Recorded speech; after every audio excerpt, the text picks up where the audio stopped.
Hello everyone, so today we're going to discuss how the sum and then the product of the roots of the quadratic equation ax squared plus bx plus c can be determined using the coefficients a, b, and c. So remember, if to find the roots of a quadratic equation, we use quadratic formula, right? We have x is equal to negative b plus or minus square root of b squared minus 4ac over 2a. Then, if the roots of ax squared plus bx plus c is equal to 0 are x of 1, negative b plus square root of b squared minus 4ac over 2a. And the second root, negative b minus square root of b squared minus 4ac over 2a.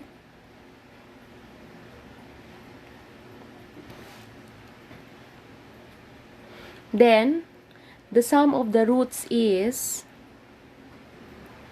defined by x of 1 plus x of 2. So, we all know that x of 1 is negative b plus square root of b squared minus 4ac over 2a. So, let us now substitute that. We have negative b plus square root of b squared minus 4ac over 2a. Then plus x of 2 is this one, right? We have negative b minus square root of b squared minus 4ac over 2a. Then, as you can see, they are similar fractions, right? So, they have the same denominator. Then, what are you going to do is you will just copy the common denominator or the same denominator. Then, after that, you combine the numerators. So, we have negative b plus square root of b squared minus 4ac. Then, minus b minus square root of b squared minus 4ac. Okay. Then,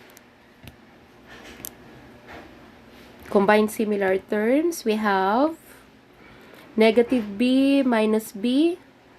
We have negative 2b. Then, plus or positive square root of b squared minus 4ac. And then, minus square root of b squared minus 4ac. You can now cancel these two. Then, over 2a. Then, after that, we're going to cancel 2 here. 2 divided by 2, that is 1. Since this is negative, so negative 1, right? Then, the sum of the two roots is equal to negative b over a. So, here, x of 1 plus x of 2 is equal to negative b over a. Okay? To find the product of the roots, so we have x of 1 times x of 2.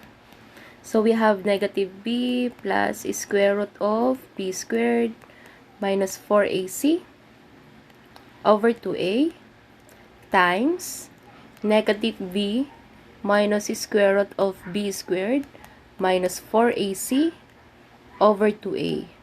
So, notice that they have the same numerators, only that one is the sum of two terms and then the other one is the difference of two terms. Now, here we're going to make use of the concept sum and difference of two terms. We have x plus y and x minus y. If we're going to find the product of that, you're going to square the first term minus square of the second term. So, let us make use of that. We have negative b squared. So, that is the first term minus the second term, square root of b squared minus 4ac squared. Okay. Over 2a squared. Okay. So, you're going to multiply again. You're going to multiply the denominator. So, next, Negative 1 squared, that is 1. Then b squared minus. So, square root of b squared minus 4ac squared, that is b squared minus 4ac over 2 squared, we have 4, then a squared. Then, let us now combine similar terms. We have b squared minus b squared. You can cancel this. We have 4ac over 4a squared. Now, we have, we can cancel 4 because 4 divided by 4, that is 1. And then, we can also cancel a variable because a, common factor is a. A divided by a is 1. So, then a squared divided by a, that is a only. Then, we have here c over a. Therefore, the product of the two roots is equal to c over a, right? And then, the sum of the two roots is negative b over a. Let us find the sum and product of the roots of each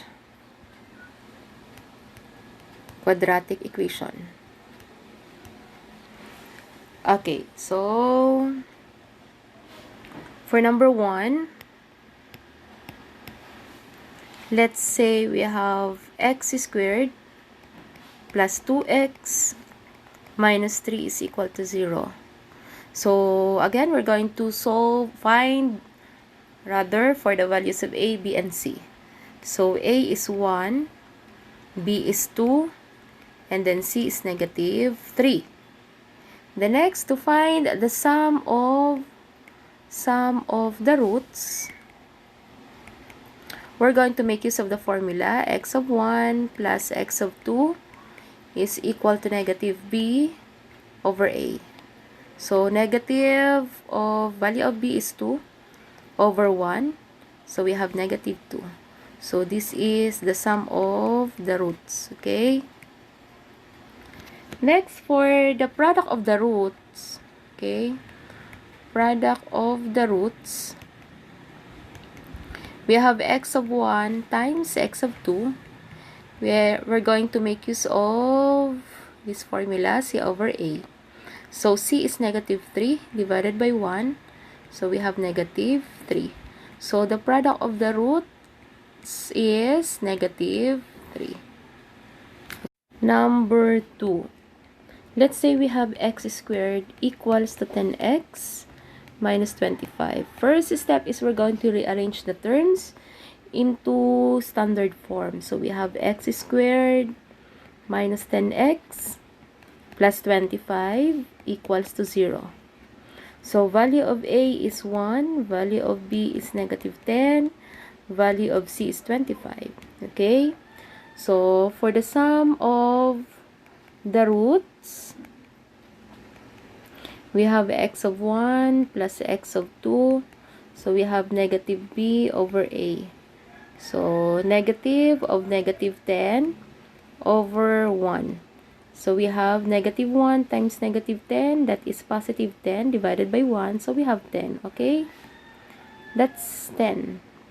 Next, for the product of the roots. Product of the roots. We have x of 1 times x of 2. That is c over a. So, we have c is 25. Then, a is 1. Okay? So, we have 25. So, the product of the roots is 25. Next, number 3. So, number 3, let's say we have 2x squared plus 6x equals to 1. So, let us write into standard form. We have 2x squared plus 6x minus 1 equals to 0. Value of a is 2. Value of b is 6. Value of c is negative 1. Then, for the sum of the roots, x of 1 plus x of 2, that is negative b over a. So we have negative of value of b is 6 over a is 2. So we have here negative 3. So this is the sum of the roots. For the product of the roots,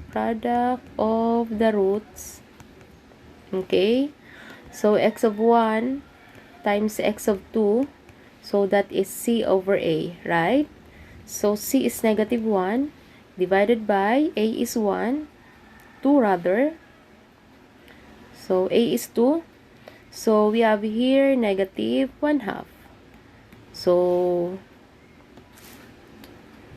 the product of the roots is negative 1/2. Next, for number 4. Let's say we have 3x squared plus 12x equals to 21. Again, rewrite into standard form. We have 3x squared plus 12x minus 21 equals to 0. So here, I just use the subtraction property of equality. Subtract 21 on both sides of the equation. So a is 3, b is 12, then c is negative 21. Then, for the sum of the roots, okay, we have x of 1 plus x of 2. So that is negative b over a. So we have negative 12 over a is 3. So we have negative 4. So this is the sum of the roots. For the product of the roots, okay, product of the roots, we have x of 1 times x of 2. We have c over a, okay. So c is negative 21 over a is 3. So negative 21 over 3. So that is negative 7. So that's it. That's the product of the roots. Okay, next, number 5. Let's say we have x times x minus 2 equals to 0. So what are you going to do is you're going to multiply monomial by a binomial. So we have x times x, we have x squared, then x times negative 2, we have negative 2x equals to 0. Then the value of a here is 1, value of b is negative 2, then c is unknown, that is 0. So there is no constant, so that is 0. So to find the sum of the roots, we have x of 1 plus x of 2 equals to negative b over a. So that is negative of negative 2 over 1. Negative times negative 2, we have positive 2. Okay? Positive 2 over 1. So that is 2. Okay? Next, for the product of the roots, we have x of 1 times x of 2. We have c over a. So c is 0, then over 1. So 0 divided by 1, that is 0. Next, for number 6, we have 1 minus 5x squared equals to negative 3x. Now, what are you going to do is rearrange into standard form. We have negative 5x squared plus 3x, then plus 1 equals to 0. Value of a is negative 5, value of b is 3, then value of c is 1. To find the sum of the roots, again, using the formula x of 1 plus x of 2, so we have negative b over a, that is negative, value of b is 3, over a is negative 5. So negative 3 divided by negative 5, that is positive 3 over 5. So this is the sum of the roots. For the product of the roots, we have x of 1 times x of 2, c over a, that is c over a. Then c is 1, a is negative 5. So, the product is negative 1/5. Okay? So, that's it for number 6. That's so easy. Next, for number 8. Number 8. Okay, number 7. For number 7, let's say we have x squared equals to 9.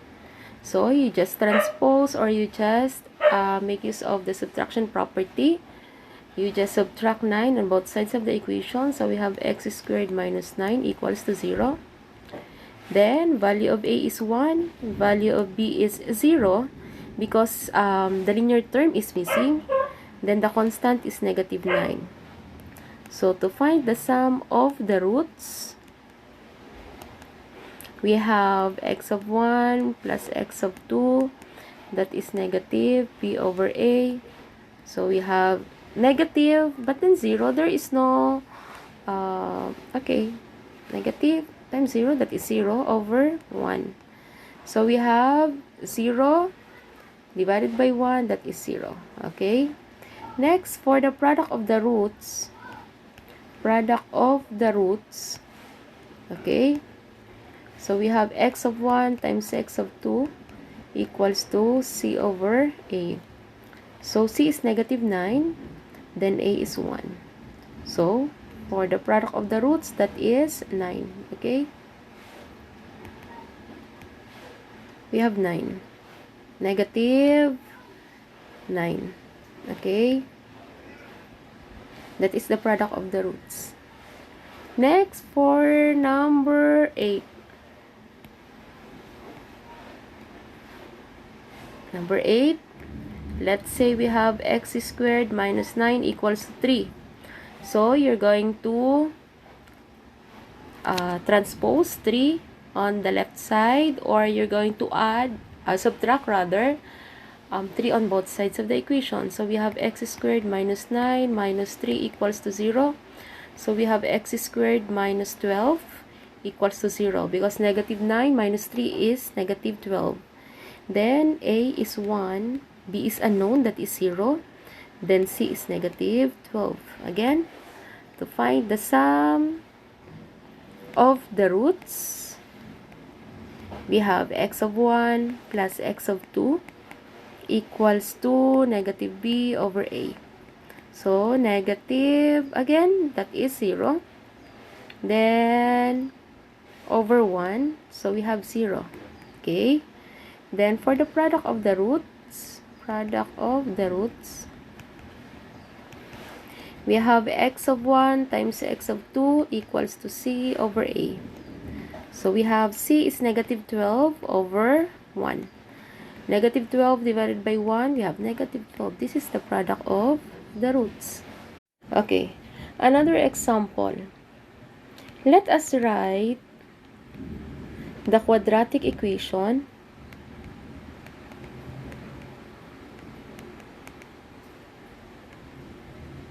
whose roots are the following. Let's say number 1, we have 5 and 2. So, as you can see, this is root 1. This is the first root. This is the second root, right? Now, what are you going to do is you just make use of this formula. X squared minus r's of 1 plus r's of 2x, then plus r's of 1 times r's of 2, then equals to 0. So, we have x squared minus, you just substitute. We have r's of 1 is 5, plus r's of 2 is 2, then x, plus r's of 1 is 5, r's of 2 is 2, then equals to 0. So, we have x squared minus 5 plus 2, we have 7x. Then, 5 times 2, we have 10. So, this is now the equation. X squared minus 7x plus 10 equals to 0. Another example, number 2. Find the quadratic equation whose roots are 3 and negative 5. So, this is the first root. This is the second root. Using the formula, we have x squared minus r sub 1 plus r sub 2x plus r sub 1 times r sub 2 equals to 0. So we have x squared minus, the first root is 3, plus the second root is negative 5. Then let us make this one as bracket. Okay? Then x, then plus 3 times negative 5 equals to 0. Then we have x squared minus 3 plus negative 5, that is negative 2. Enclose that in a parenthesis. Then x. Then this one, 3 times negative 5, that is negative 15. Then equals to 0. So we have x squared, negative times negative 2, we have positive 2x. Then minus 15 equals to 0. Okay, next, number 3. Let's say we have 3 halves and positive 4. So here, this is the first root, this is the second root. Using the formula, we have x squared minus r sub 1 plus r sub 2x, then plus r sub 1 times r sub 2, then equals to 0. So we have x squared minus the sum of the two roots. We have 3 over 2 plus 4x, then plus 3 over 2 times 4, then equals to 0. So we have x squared minus, so 3 over 2 plus 4, that is, we get the LCD 2 divided by 2, 1 times 3, we have 3, plus, denominator of this is 1, 2 divided by 1, 2, times 4, we have 8, then x, plus, denominator of this is 1, so multiply the numerators and multiply the denominators. So we have 3 times 2, we have 12, then 2 times 1, we have 2, then equals to 0. So we have x squared minus, then 3 plus 8, we have 11 over 2x, then plus 6 equals to 0. Now, you can make use of the fractions, but then sometimes we can multiply it by 2, both sides by 2. Okay? So we have, if we're going to multiply this by 2, so we have 2x squared minus 11x plus 12 equals to 0. Where do we get this? So 2 times x squared, we have 2x squared. 2 times negative 11 over 2, that is negative 11 only because you cancel 2. Then 2 times 6, we have 12, then equals to 0. Number 4. Let's say we have 5 plus square root of 3, and then 5 minus square root of 3. So this is the first root, this is the second root. Now, using the formula, we have x squared minus r sub 1 plus r sub 2 x plus r sub 1 times r sub 2 equals to 0. So we have x squared minus, we have 5 plus square root of 3 plus 5 minus square root of 3x, then plus 5 plus square root of 3 times 5 minus square root of 3 equals to 0. Then we have x squared minus, we can now cancel square root of 3 and then negative square root of 3, positive square root of 3 and then negative square root of 3. Then 5 plus 5, we have 10. Okay? So we have positive 10. Then x. Then plus, we have sum and difference of two terms. We all know the concept of that if we have x plus y and then x minus y. To get the product of that, you're going to square the first term minus square of the last term. So our first term here is 5, second term is square root of 3. So we have 5 squared, then minus square root of 3 squared, right? Then equals to 0. So we have x squared minus 10x, then plus 5 squared is 25, then minus square root of 3 squared, we have 3, then equals to 0. Then we have here now x squared minus 10x plus 25 minus 3, we have 22, right? Then equals to 0.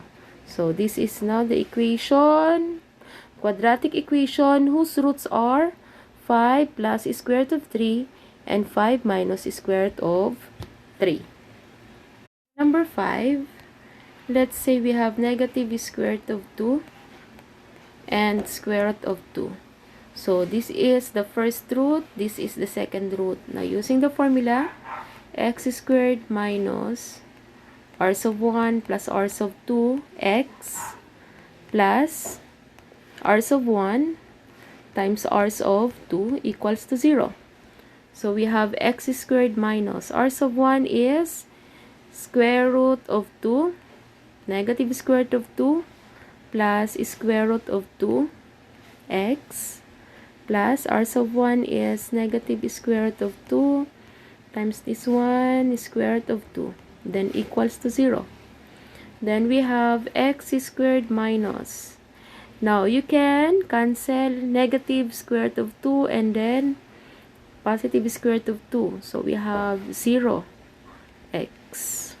Then negative 1 times 1, we have negative 1, then times square root of 2 times square root of 2, that is 2, then equals to 0.